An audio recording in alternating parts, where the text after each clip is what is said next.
Okay, so welcome back. We're just going to do just a really quick clarification here, and then just a different way to think about it. So this is, just continuing on directly from the last video. So what we're going to do is we're going to take on this point one, because this point one, like I said in the last video, it's a rule that's typically not true. We can't assume that it's a rule. It typically has exceptions. And exceptions, in chemistry are not few and far between. They're the complete opposite. They're everywhere. So basically, the way that this rule works is basically that the more electronegative something gets, the more something wants to hold on to its electrons. So its ability to be a base decreases, which means that it's a better leaving group. And one thing that I failed to mention last time that I wanted to mention this time was that this typically works, and we're going to say basically left to right. So it's a rule from left to right of the periodic table, but not up. Not up and down the periodic table. So, like we had seen, we took fluorine, chlorine, bromine, and iodine. This is why I got caught up a little bit in the last video. Fluorine is the most electronegative, so fluorine should be the best leaving group. Then chlorine should be the second best. And bromine should be the third best. But it's not like that in reality, right? We had three rules playing at the exact same time. We have the effect of electronegativity and the effect of the size. So although fluorine is the most electronegative, it's also the smallest. And iodine is the least electronegative, but it's the largest. So basically, what I'm going to do is it's a constant battle between these two things. So you'd say, okay, well, if I follow rule one, fluorine is the best leaving group. If I follow rule two, iodine is the best leaving group. And the truth is that it's a battle between the two. So the best way to use this rule number one is from left to right. So if we take if we took the fluorine row in the periodic table, we have carbon, followed by nitrogen, oxygen, and fluorine. So let's just talk about even electronegativities, right? We know carbon is more electropositive, nitrogen is negative, oxygen is negative, and fluorine is extremely electronegative. So electronegativity is increasing. We're becoming more electronegative. So that's, if we try to compare these groups, right, we've got a carbon chain bonded to a CH3. We've got carbon, let's just put an R here and just two H's, a carbon bonded to an NH2.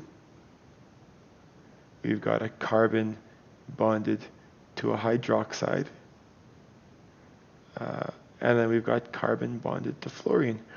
What this trend is basically just supposed to show you is that a methyl is not a good leaving group. There's not much of an electronegativity difference here. Same thing with the amine group, right? We've got the carbon bonded to an amine group. We've got some delta negative charge, but not as much as we have in the hydroxide, which is not as much as we have in the fluorine. So, in this case, we'd say it's a better leaving group. But like we said, carbon and fluorine, it's a terrible leaving group. There's a much better way of kind of talking about this, is that the electronegative increases, basicity decreases. So we'll see that it's a battle between the two, and the way that I want to explain the battle between the two is just going to be based off of the size. So if you want to fully understand this, you can either just memorize that fluorine is the worst and that iodine is the best and everything in between is kind of good. Or we can try to understand this. So let's try to understand this in terms of size, right? So let's say we have HI acid, and this is the way that I like to think about it. I don't know if it's necessarily the right way to think about it, but I like to imagine it, right? We said down here with the pKa values. One has a value very negative, less negative, less negative, and very positive. So that means this forms the weakest base, second weakest base, third weakest base. And the way that I like to think about this, right? The weakest base, let's draw our I negative and our Br negative, our Cl negative, and our fluorine negative. Let's draw some electrons around them. 2, 3, 4, 5, 6, 7, 8. 1, 2, 3, 4, 5, 6, 7, 8. 2, 3, 4, 5, 6, 7, 8. And last one.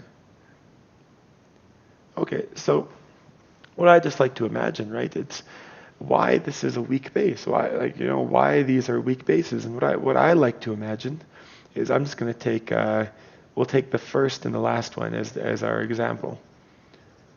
So the first one, right?